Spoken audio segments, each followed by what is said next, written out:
Guys, this is Fatima Khan. Today we will continue about introduction of epilepsy, convulsion and convulsive seizure.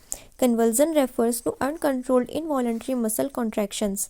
मतलब इसमें इस convulsion का क्या मतलब होता है कि इसमें अनकंट्रोल्ड इनवॉलंटरी मसल्स कॉन्ट्रैक्शंस होते हैं जिसमें हमारी बॉडी उनको कंट्रोल नहीं कर सकती, वो इनवॉलंटरी होते हैं. Convulsive seizure means sudden attack of uncontrolled involuntary muscular contraction. मतलब इसमें क्या होता है कि कन्वल्सिव सीजर्स का कि इसमें सडन अटैक होता है अचानक से अनकंट्रोल्ड इनवॉलंटरी मस्कुलर कॉन्ट्रैक्शंस का. It occurs due to paroxysmal uncontrolled discharge of impulses from neurons of brain, particularly cerebral cortex. इसमें क्या होता है, ब्रेन में न्यूरॉन्स होते हैं, ब्रेन के सेल्स, उनके अंदर अनकंट्रोल्ड डिस्चार्ज इम्पल्सिस जनरेट होती हैं जिसकी वजह से अनकंट्रोल्ड इनवॉलंटरी मस्कुलर कॉन्ट्रैक्शंस होते हैं. Epileptic patient affected by epilepsy is called epileptic. जो पेशेंट एपिलेप्सी से अफेक्टेड होते हैं उनको एपिलेप्टिक कहते हैं. The person with epilepsy remains normal in between seizures. Epileptic attack develop epilepsy वाला पेशेंट सीजर्स के दौरान नॉर्मल रहता है. Epileptic attack develops only when excitability of neuron is increased. Epilepsy सिर्फ तभी डेवलप होती है एपिलेप्टिक का अटैक जब न्यूरॉन में जो एक्साइटेबिलिटी है वो बहुत बढ़ जाए जिसकी वजह से एक्सेसिव न्यूरोनल डिस्चार्ज होता है. Types of epilepsy. Epilepsy is divided into two categories. 1 generalised category, 2 localised epilepsy. Generalised epilepsy. Generalized epilepsy is the type of epilepsy that occurs due to excessive discharge of impulses from all part of the brain. मतलब जो brain के सारे parts में से बहुत ज़्यादा excessive discharge होता है इम्पल्सिस का, जिसको जनरलाइज्ड एपिलेप्सी कहते हैं. It is also called general onset seizure और जनरल ऑनसेट एपिलेप्सी, जिसको जनरल ऑनसेट एपिलेप्सी सीजर्स और जनरल ऑनसेट एपिलेप्सी भी कहा गया है. Generalised epilepsy is subdivided into 3 types. Generalised epilepsy को 3 टाइप्स में सब डिवाइड किया गया है. First grand mal, second petit mal, third psychomotor epilepsy. First grand mal. Grand mal is characterised by sudden loss of consciousness. इसमें क्या होता है, अचानक से पेशेंट की कॉन्शियसनेस चली जाती है. फॉलोड बाय कन्वल्जन, जिसमें कन्वल्जन भी आते हैं.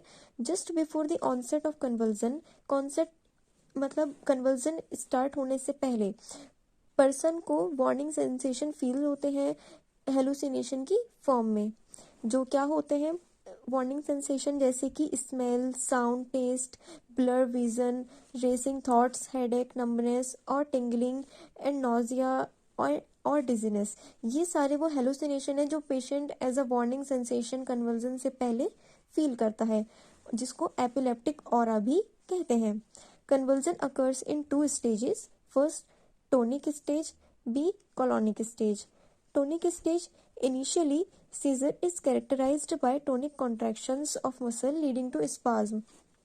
मतलब इसमें सबसे पहले क्या होता है कि टोनिक कॉन्ट्रैक्शंस होते हैं. मतलब मसल्स की जो टोन में ना कॉन्ट्रैक्शन हो जाते हैं, जैसे कि हम हाथ जो है एक टोन होती है मूवमेंट करने की, वो उसमें स्पाज्म हो जाता है, मतलब जकड़न ऐठन पैदा हो जाती है. तो spasm causes twisting facial features, flexion of arms and extension of lower limbs. इसमें होता क्या है कि जो फेशियल की जो मसल्स होती हैं, फेशियल मसल्स, उनके अंदर ट्विस्ट हो जाता है और आर्म्स जो होते हैं वो एक जगह पास में आ जाते हैं और जो लोअर लिम्स होती हैं वो एक्सटेंशन में चली जाती है, मतलब पैर सीधे हो जाते हैं और आर्म्स जो होती हैं वो सिकुड़ जाती हैं. नेक्स्ट है colonic stage. Colonic convulsion develop after the tonic stage. Colonic convulsion जो होते हैं वो टोनिक स्टेज के बाद आते हैं. This stage is characterised by violent jerky movements of limbs and face due to alternate severe contraction and relaxation of muscles. इसमें क्या होता है कि जर्की मूवमेंट्स आते हैं बहुत ज़्यादा लिम्स में और फेस में, और ये alternate severe contraction and relaxation of muscles, मतलब बहुत ज़्यादा कॉन्ट्रैक्शन और रिलैक्सेशन की वजह से ऐसा होता है. At the end of attack alternative tonic and colonic conversion are seen. और इसमें क्या होता है, अटैक के एंड में कभी तो टोनिक अटैक आता है, कभी कॉलोनिक कन्वर्जन आते हैं, ऐसा देखने को मिलता है. During the entire period of seizures tongue may be बिटन, और जब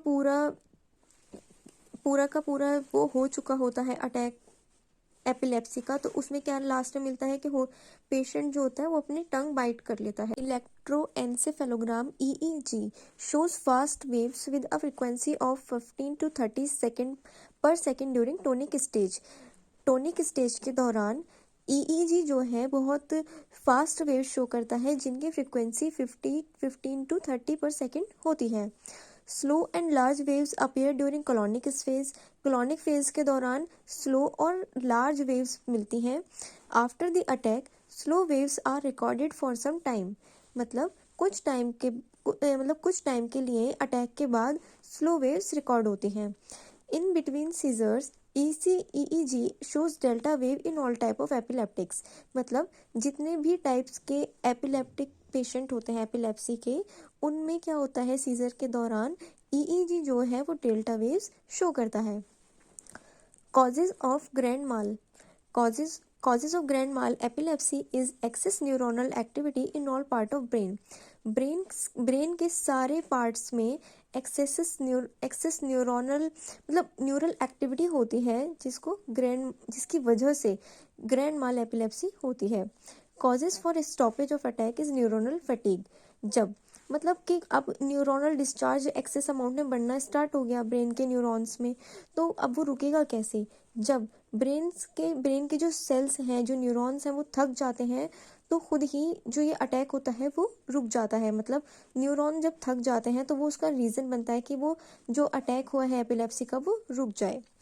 factors which accelerate the neuronal activity resulting in grand mal epilepsy are, मतलब जिन फैक्टर्स की वजह से ये जो ग्रैंड माल एक्टिविटी मतलब ये जो पेशेंट को जो एपिलेप्टिक अटैक आता है वो उसके कॉजेज क्या है? फर्स्ट, स्ट्रॉन्ग इमोशनल स्टिमुलाई, उसको मतलब कोई ऐसा इमोशनल स्टिमुलस मिला है जिसकी वजह से ऐसा हुआ, या फिर हाइपर वेंटिलेशन या एल्कालोसिस, मतलब हाइपर वेंटिलेशन में डीप रैपिड ब्रीदिंग होती है, किसी वजह से उसकी हार्ट रेट बढ़ गया, रेस्पिरेटरी रेट बढ़ गया है, ऐसा कुछ। एल्कालोसिस मतलब कुछ एसिड बेस्ड जो डिसऑर्डर हो जाता है, और इसमें आर्टरीज का जो pH होता है वो 7.5 से ज़्यादा हो जाता है, ऐसा अगर बॉडी में एल्कालोसिस हो गई है। या फिर इफेक्ट ऑफ सम ड्रग्स, या फिर कोई उन्होंने पेशेंट्स ने कोई ड्रग्स ली, कोई दवाई ऐसी ली जिसकी वजह से ऐसा हुआ कि उसको सीजर्स आने लगे। अनकंट्रोल्ड हाई फीवर, ऐसा अनकंट्रोल्ड हाई फीवर की वजह से भी होता है। लाउड नॉइसेज और ब्राइट लाइट की वजह से। Traumatic lesions in any part of brain में कोई ट्रॉमेटिक लीजन मतलब कोई चोट लगने की वजह से, ट्रॉमा होता है कि कोई चोट लगी है, तो कोई चोट लगने की वजह से कोई लीजन बना। लीजन का मतलब होता है कि किसी सेल में कोई इंजरी हो गई, कोई डिजीज़ है, या फिर कोई ट्यूमर है, ऐसा सब चोट लगने की वजह से अगर ब्रेन के किसी पार्ट में हुआ है तो वो उसका ग्रैंड माल का रीज़न बन सकता है।